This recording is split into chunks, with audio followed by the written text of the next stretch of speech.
পঞ্চগড়ে সুবিধাবঞ্চিত প্রায় ৩ শতাধিক পরিবারের মাঝে শীতবস্ত্র বিতরণ করা হয়েছে। পঞ্চগড় থেকে আব্দুর রহিমের প্রতিবেদনে দেখুন বিস্তারিত।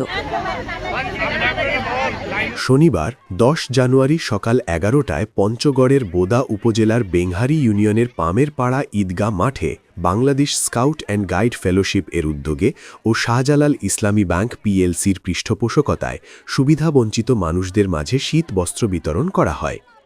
এ সময় বাংলাদেশ স্কাউট অ্যান্ড গাইড ফেলোশিপের ভারপ্রাপ্ত সভাপতি ব্রিগেডিয়ার জেনারেল শামসুল আলম খান বলেন, দেশের সর্ব উত্তরের জেলা পঞ্চগড়ে শীতের প্রকোপ বেশি হওয়ায় বাংলাদেশ স্কাউট অ্যান্ড গাইড ফেলোশিপের উদ্যোগে আমরা আপনাদের এলাকায় শীত বস্ত্র বিতরণ করার জন্য এসেছি।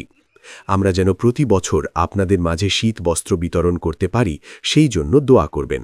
এটা বাংলাদেশের স্কাউট, আমরা ছোট বাচ্চারা স্কাউট করে, আমরা বুড়া স্কাউট, আমরা আসছি আপনাদেরকে দেওয়ার জন্য।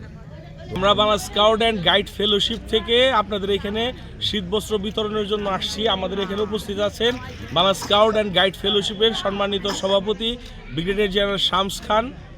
তিনি আপনাদের হাতে এই কম্বল তুলে দিবেন। আমাদের এখানে আর্থিকভাবে পৃষ্ঠপোষকতা করেছেন শাহজালাল ইসলামী ব্যাংক সহ আমাদের সম্মানিত নেতৃবৃন্দ। পরে তিনি সুবিধাবঞ্চিত প্রায় ৩ শতাধিক পরিবারের মাঝে শীত বস্ত্র তুলে দেন।